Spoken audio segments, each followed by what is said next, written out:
One of the things that I appreciate so much about our commercial customers, and especially the folks that we have the opportunity to visit with a lot, there's so much information out there, and to me that's exciting. That's my job.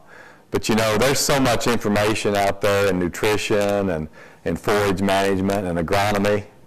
I go to the professionals on that, and I trust them. I mean, one of my best friends in the world is Dr. Randall Spare.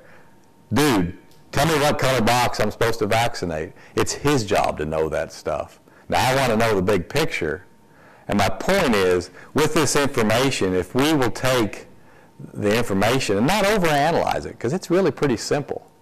You know, I've heard customers and producers recently say, well, we need an index for this or for that. You can make an index based on whatever you want it to be based on, the magnitude of importance for the traits that matter for you. But I would compliment the American Angus Association and say, really, they've done a pretty good job of characterizing what these beef animals, what these Angus beef animals can and will do.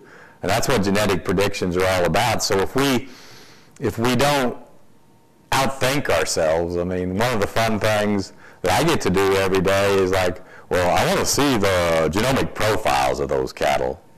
Well, sure, I'd be glad to show them to you.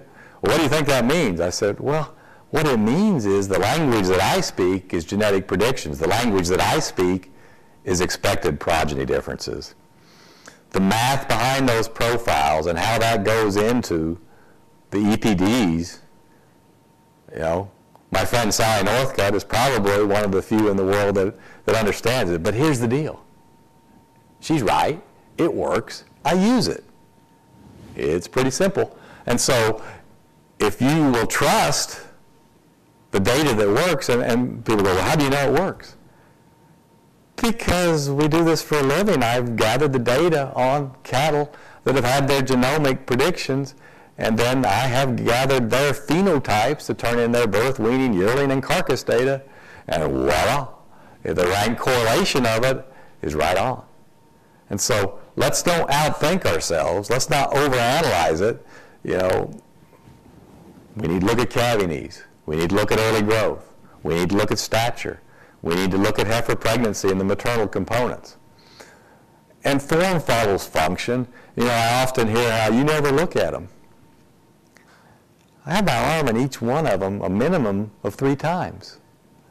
My dad taught us to put color-coded sire tags in all of our cattle. So every time a predestined goes by with his green tag or a 50-50 with his blue tag, I'm getting a bar chart in my head of what those phenotypes are for those sire groups. I've been blessed to be able to remember those cattle very well, so I can characterize their phenotypes. And just like any species, no phenotype is perfect, and no phenotype is the same for any 2 people. You know, I believe I have the most beautiful wife in the world, and I'm blessed that way. But I would hope many other husbands in the world think the same thing, because people look different, people are built different, cattle look different, and cattle are appreciated differently. So long story short, again, pretty is as pretty does. And while a lot of these things that we appreciate, you know, we appreciate a very easy keeping, moderate framed, high volume, you know, soggy, wide based. You know, we can get back to K-State judging team days and just get as descriptive as you want. And that's cowboy logic. There's nothing wrong with that. But we take cowboy logic and we add the science of the information that Bill and Sally have put together for us, and we use it. And so I know these wide-based, soggy, beautiful cattle that quite frankly rank in the bottom percentile of the Angus breed for growth, marbling, muscle. They're pretty good for fat.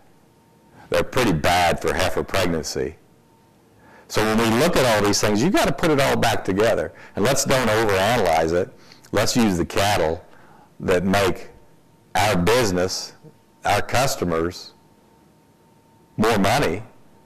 Let's make the cattle that our consumers want to buy to drive demand, to make beef an even more precious commodity around the world.